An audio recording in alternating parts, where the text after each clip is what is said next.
What's up, everyone? It's Maya May. I am your host of Punching Up. It has been 3 weeks since we all woke up, or some of us were still up going, what the fuck? And so this is what I'm going to say now. Snap out of it. I've given everybody their time to to go through their range of emotions.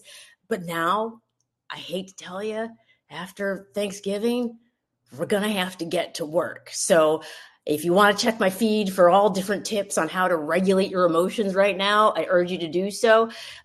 But what we're going to do right now is talk about some strategies about how to confront what's coming. And our guest tonight is one of my favorite people. She is a professor and just incredibly smart, but also incredibly personable and always optimistic, similar to me. We're both very optimistic people, even in the face of fascism. And I think that's really important because to me, I have the energy of like, I'm going to thrive anyway. Why? Because joy is the antidote. Because the minute, I shouldn't say joy is the antidote, joy followed by action is the antidote. We might have missed that action part and maybe a little bit of listening, but we'll get into that in a second. But it's really, really important to maintain our joy and optimism because that's what helps us make the changes that we need to make without just being like huddled up like in a fetal position crying. Look, I know a lot of us still want to be huddled up in a fetal position crying. I get it. There are days where I'm just like, oh my God, and I'm having to trick my brain into staying positive. But that's part of the work. That's how we do it. So without further ado, I'm going to bring in our guest, Jen Mercieca, Professor Mercieca, one of my favorite people. She's the author of Demagogue for President, which if you haven't read it, you definitely need to pick it up. I've actually re-listened to it. Jen, hi. First of all, thank you for being here. I'm excited that you're here. Hi. That's not my voice on the book thing, the audio thing. I didn't do that. Well, and I wouldn't even know because I listened to it at 2x speed. So Oh. whoever voice it is, it's like,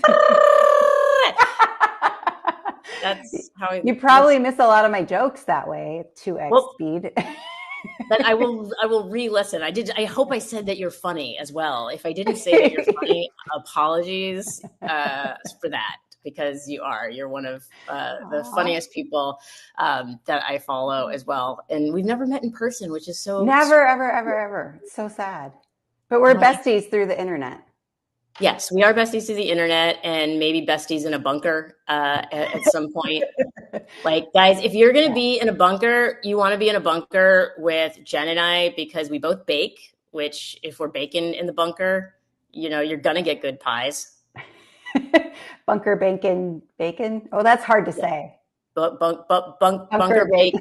Welcome to our new show, Hi. Bunker Baking. But we're also good for jokes and cheer. And so even if there's no sun in our bunker or silo, if you're watching that, know that we still have a good time. But Jen, you have said there's something that you said today that has given is a twist on this whole like who's our hero, because a lot of people are looking around right now going, what are our leaders doing? Like, where are our leaders right now? And you said, do we have it? I think we have the tweet, or maybe I will just remind you of the, or actually it was a Blue Sky, which on Blue Sky is called A skeet. I don't know if I can do the skeet. I don't know if I can do the skeet. What I did do is forget to put my my computer on Do Not Disturb, so I'm doing that now. It's not up to us, Maya. They're called skeets. It's not hard. I was like, when I saw that, I was like, so for everybody who doesn't know, skeet is how they're referring to posts on Blue Sky. Yeah. And Jen We're skeeters. Is it skeet? We're skeeters. We're skeeters there. We skeet. I guess I have to allow it because you're team rhetoric and you're a professor. And so I did not invent it. I just know the rules. They're not my rules. I just follow them. You just follow them. Okay. Yes, I do. Fair. I'm a rule follower. But one rule that you put out for all of us is we're all looking for a hero, but But who is the hero, Jen? Who's the hero we're looking for? We're the heroes. We're the heroes. We're the heroes. Yeah. I think, what did I said, new hero narrative just dropped. Surprise, it's you. Yes. That's a better way than the way I described it. Yes. Yes, it's you. Guys, It's it's you. it's us. Yeah. Before we get into it, I want to talk a little bit about the framing wars Yeah. because you and I had a bit of interaction about that because I was like, oh God, we clearly lost the framing battle. And I remember when you were posting about it probably a month or so before the election. And it was like, we're losing the framing war, guys. We need to get on the right side of this. So flash forward to today. Yeah. We lost the framing wars. Can you just share a little bit, though, with folks who don't know what the framing wars are, what frame wars are, information warfare? Yeah. So this is one of the most fundamental things to understand about our modern information space. You probably have heard about the agenda setting power of the mass media or of politicians, right? So that's where they tell the public what to think about, basically. And so research over 50, 60 years in mass media and political communication will examine the topics that are in the news, examine what politicians talk about, and then ask the public what are the most important issues. And what they find is that, ta-da, right? Like what they talk about is what people say are the most important issues. And so that's the agenda setting power. The power to frame is related to agenda setting, but it's not exactly telling you what are the important issues, what you should be thinking about, but it frames how you understand those issues. And that is something that we don't talk about enough. And it's actually essential and fundamental to information warfare. And so I think the best example is the border. And so you probably have heard, right, the agenda has been set that there is a crisis at the border. So that's the topic. And then the Republicans try to frame it in a certain way, and the Democrats try to frame it in a different way. So for Republicans, the crisis at the border is an invasion. And when you hear the word invasion, it triggers all kinds of associations, right? Armies, military, fear. We should bring barbed wire to an invasion. We should bring the Right. military. We should bring guns. Democrats frame it as a humanitarian crisis. Mm-hmm. If it's a humanitarian crisis, you don't bring guns and ammo and barbed wire. You bring blankets and water and care, right? Nurturing types of things. Which, by the way, invokes, what would Jesus do? Which you would think that somebody, people who profess to be Christians would view it as a humanitarian crisis. But because of Fox News and Tucker Carlson, and when I search my email for invasion, so many of Tucker Carlson's emails come up. And so yes. They were, they set the agenda and they're framing it as such. And I think this is important to pause for a minute and think about this, because I talk a lot about having a better understanding of what our MAGA side of things, what they're thinking and what they're seeing. And people are like, I can't have empathy for that. I watched Fox News for 2 weeks straight, all day long. And I was like, oh, now I get it. They just the same thing, hammering over and over again, to by the end of the day, I was like, oh my God, I'm going to cross the street if I see myself coming. I'm a danger to myself. That's how much they drill it into people's heads. They call it programming for a reason. And so having an understanding of this information warfare and this agenda setting and frame setting, to me, is also a path to understanding these folks that we're like, I don't get it. How can they be so full of hate? How can they be so full of fear? Yeah. And frankly, it's not even the viewer's fault, really, because if you think about it, if you've only ever heard of the crisis at the border as an invasion, and these other folks are like, we should bring tents and water and baby formula, you're like, you're insane, actually. right? Like there's an army coming to get us and you're like, we should bring them baby formula, right? And so it makes it so that the policies range of options is much narrower, right? You would only do certain things to solve a problem if it's an invasion. You would do totally different things if it was a humanitarian crisis.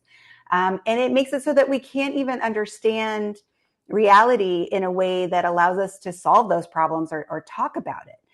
Right? Because if you hear of it as a humanitarian crisis, then they're talking about bullets and barbed wire, and you're like, you are cruel and you are terrible and you are nasty, right? And so it just perpetuates all of these bad feelings between Americans, between people, that are unnecessary. And in fact, when you ask people, like, what should we do to solve the problem at the border, and you don't use the framing, so you don't call it an invasion or humanitarian crisis, you just say the problem, then people on like all sides of the political spectrum have almost the same answer about what we should do. But then when you deploy the frames on top of it, it separates people and it makes people think that, what they think the other side thinks is very, very different from what they actually think. So if we don't have a shared reality, if we don't have it's a big problem. Well, we have this issue with problem solving, right? Where we're trying to define the problem, where we have to distill the problem to its essence. And right now we're still struggling to even define the problem. And for me, I'm like, we have all these experts like Jen who are telling us what the damn problem is. So part of our problem is we don't even listen to experts anymore. Well, that is a problem too, right? So we distrust experts. It's not just me, right? It's all forms of expertise. We've lost faith in experts. It's particularly a problem for the health and welfare and climate change. Experts in all of those fields are not listened to, and they ought to be.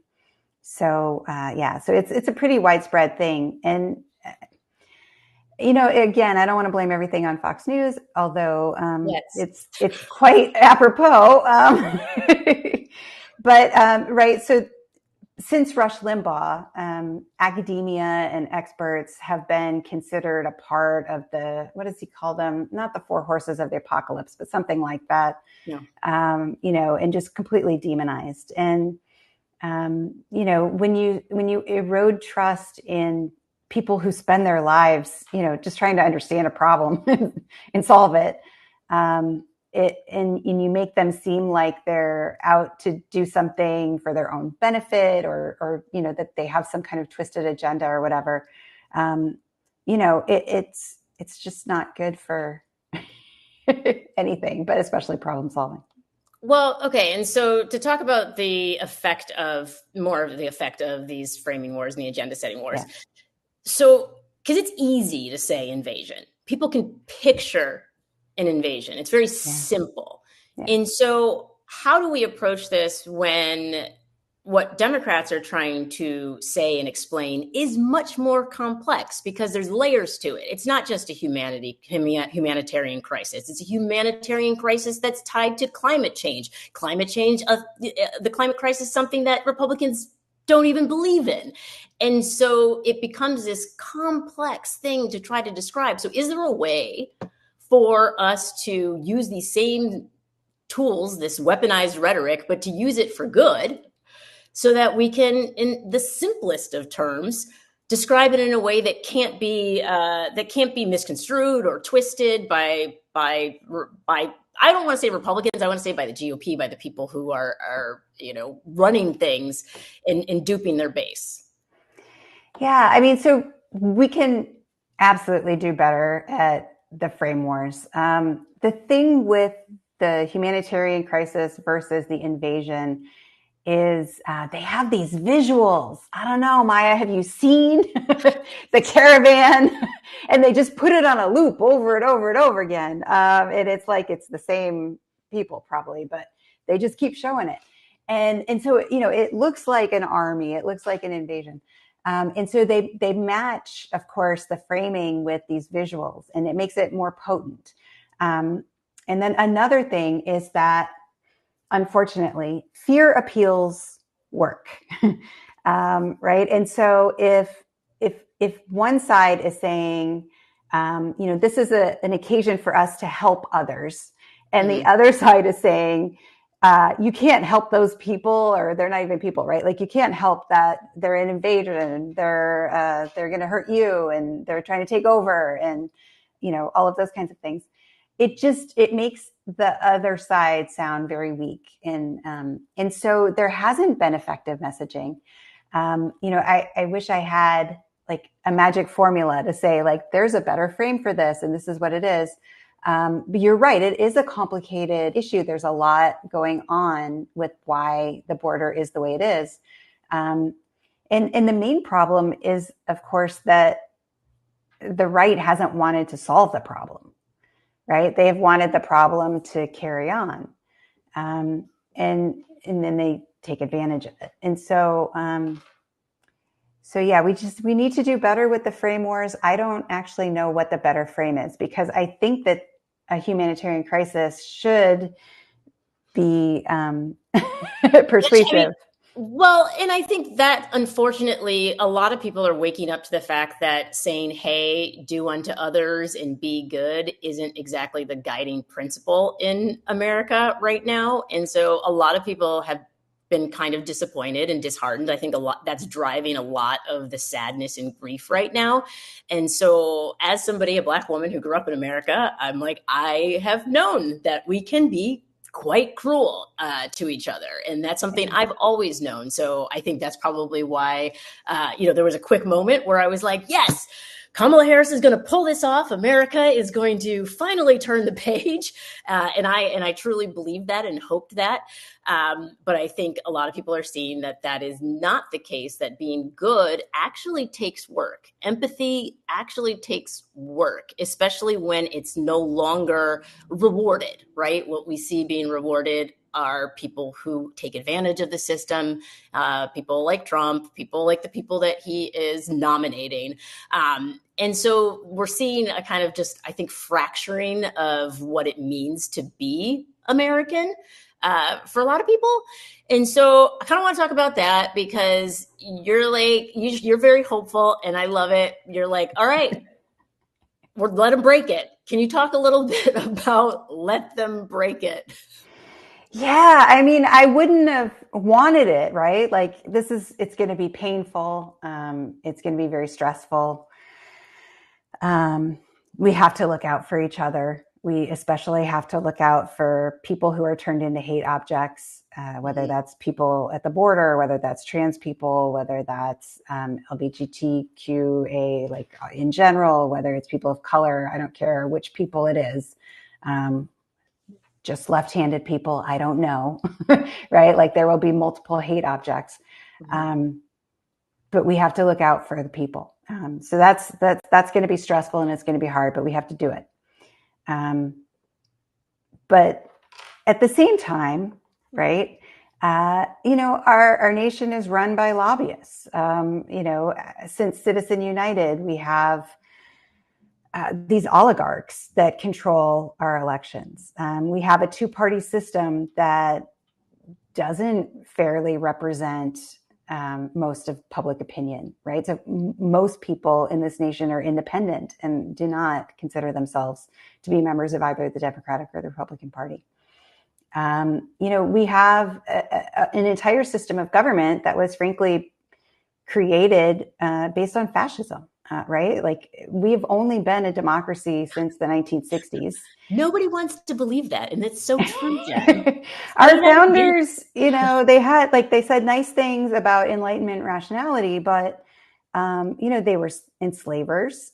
37 out of the 55 people who wrote the Constitution enslaved others. Women, of course, were denied freedom and access to the public sphere, or really even personhood for a good part of our nation's history. Right. And you can just kind of go through all of the different things. And, if you look to, like, where did Hitler learn, how to exterminate the Jews? Well, he looked to the United States. He looked to the example of the Trail of Tears. Right. And so there's all kinds of things in our history that have shaped who we are And while on the one hand, we of course have these ideals and we have the promise of democracy, we haven't done a very good job throughout our nation's history of actually performing democratically. And so it's a painful thing, and it's not a thing that I would want to happen. I would have, preferred another like constitutional convention and to be invited. Yeah. But do you think they'd Let's let just me do in? some editing and some writing and just get it all done. Yeah. Right. Like I would much prefer we do that, but that's not where we're at. And we didn't choose this, they did. And so, a thing that I say a lot is that fascism is for losers. And it's for two reasons. One is that fascists are people who look to the future and realize that they've already lost, right? They are the lost cause. They've lost the future. Mm-hmm. And so the rise in authoritarianism in the United States and around the world is right now is because different autocrats have looked to the future and seen that democracy is on the rise, right? And so all of these democratic regimes have emerged since the 1990s. Most of them are still around. It's a much better form of government for protecting the rights of citizens, for citizen flourishing. Like if you look at metrics of public health, you find that democratic regimes, people are healthier, they live longer lives, they're happier, they're less stressed, right? Like there's all kinds of research about the benefits of actual democracy versus fascism. And so anyway, so they look to this future and they see that they're losers. And so they decide to break democracy in order to have power. So it's easy and predictable to see that. The other thing about fascists is that they're residual culture, meaning they were once dominant, but now they're residual. They hate that. And so they cheat to win, and they try to break the system. But since they did that, we have the opportunity to rebuild it, because fascism is for losers. They don't do a good job governing. They don't stay in power very long, right? Like Hitler was going to have 1,000-year Reich, and it lasted 20 years, 13 years, I forget how many years. Not very long.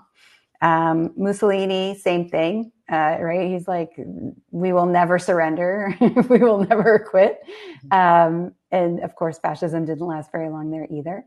So, I think that because fascists are so corrupt, they're so bad at planning, they're not good at solving problems, they have short-lived regimes, and it just gives us the opportunity to build something better. So people are rightfully scared right now. Yeah, yeah. I mean, we look at the border, the Tom Homan, this guy, most recently saying that not only will he jail and round up undocumented people, but also anybody who tries to help. Now, I think we saw similar laws implemented like that in Florida, where it was like, oh, okay, if you transport somebody who's an undocumented immigrant, then you're subject to fine or arrest. And so they're trying to scare people into fearing their neighbor, into hating their neighbor, into perhaps even reporting their neighbor, which is not something that people in blue states were ever thinking that they were going to have to confront. Like if you're in Texas and you're in Florida, you've probably already dealt with these bounty, the bounty bills. But for a lot of people in blue states are like, oh, but I thought I didn't have to worry about that. And are now, I think when you think about fight, flight, freeze, or fawn, I think a lot of people are frozen in place about what's to come. And so we have, I think now maybe 50-ish days before the inauguration. We can talk a little bit about what their tactics are, which is to, strike fear, discombobulate, have us disoriented so that we can't think clearly, so that we make bad decisions, right? Yeah. But the question that I have that I want our leaders to talk about is, what are we going to do? And there's a clip that I want to roll that some of you may have seen, but it is I'm not going to call it a pep talk, but it is a speech that Kamala Harris gave that was distributed, and I want to talk about it. I just have to remind you, don't you ever let anybody take your power from you. You have the same power that you did before November 5th. And you have the same purpose that you did. And you have the same ability to engage and inspire. So don't ever let anybody or any circumstance take your power from you. Now, all of that is true. But the look on her face tells me she has seen things. The look on her face is like, I tried to save you from this. Yeah.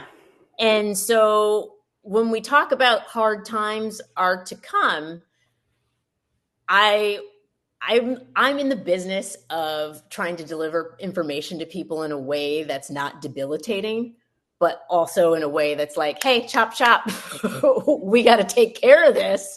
And part of the reason I'm always upbeat is because I work on it. I cultivate it. It's like strategic positivity. It's not toxic positivity in my mind. It's like, oh, I know how bad things are probably going to get, but that's going to happen regardless of how I approach it or my attitude. Like, I did all the work I could. I left it all on the floor before the election.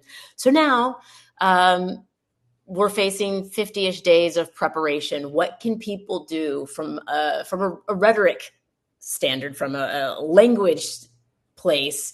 Can we take your class? What do we do, Jen?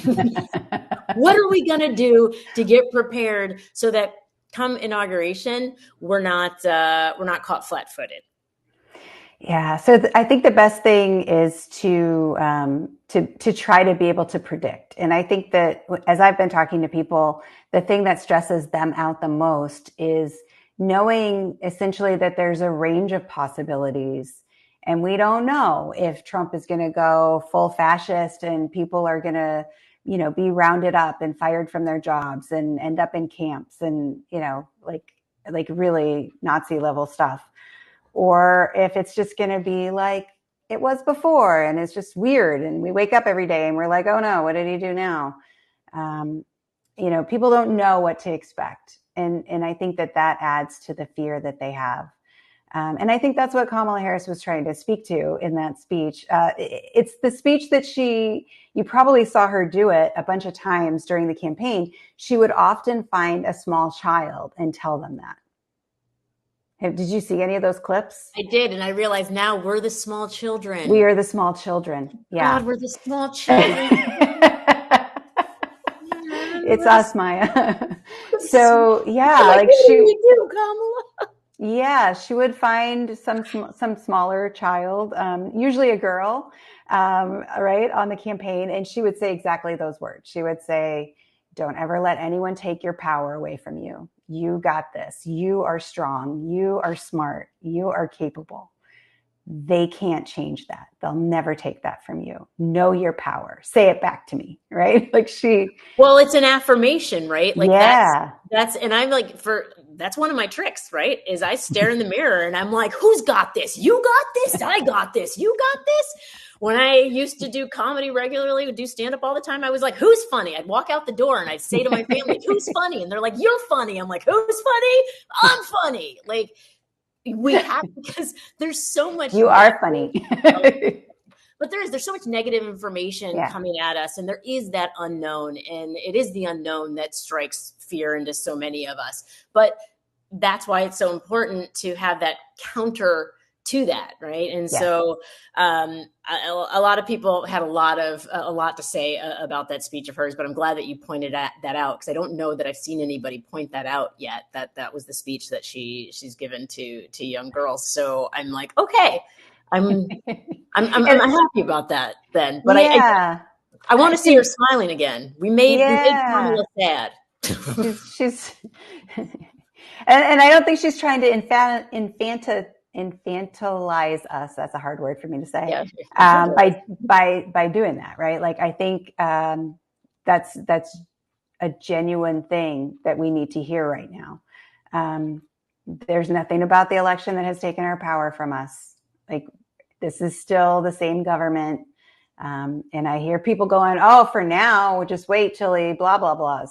No, I mean, right? Like we still have the Declaration of Independence, we still have the Constitution. Mhm. Even if he tries to change the laws, he can never take those things away. They Mhm. still exist. He can try to annul them. They still exist. Right. Um, And there's People still a through collective memory for it, right? That's Like there's at right. least enough of us around who, with our own eyes, saw January 6th. So even if they try to rewrite January 6th, which is what, history's written by the winners. So if they decide that January 6th is the new 1776, as they all tried to say when they were there's still a bunch of us around who can be like, actually, no, no, y'all are treasonous traitors to That's the right. ideals of who we are. So That's right. And they're not going to get to write the history.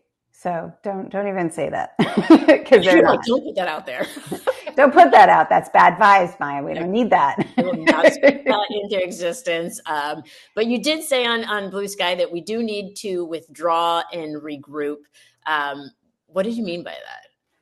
I think, I wrote that a few weeks ago. So I think that was like, we need some downtime. We need to Okay. regroup. Right. Like this fight is temporarily over, Mhm. but we need to rebuild. And, everything about community organizing, everything about resisting authoritarian regimes tells us that we need to build trust between ourselves and a small group of people. And then, connect those circles of trust to others. The Indivisible folks came out with a new, like updated Indivisible guide. And I really appreciated a lot of the things that they said there. It was very much along the lines of that, right? Which is to build a network of people you trust, Mhm. work together, work locally. And if the government really does sort of collapse in the way that we sort of fear that it will, Mhm. what you need to do is to rely on that network of trust that you have, that group of people, and then to figure out how you can use that network to help other people. Right. Yeah. So like go out in public, go to the library, go to the farmer's market, go to places where people gather, the local park, wherever it is, Mhm.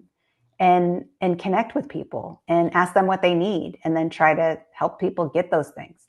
Right. Like the way that we enact our solidarity is through action.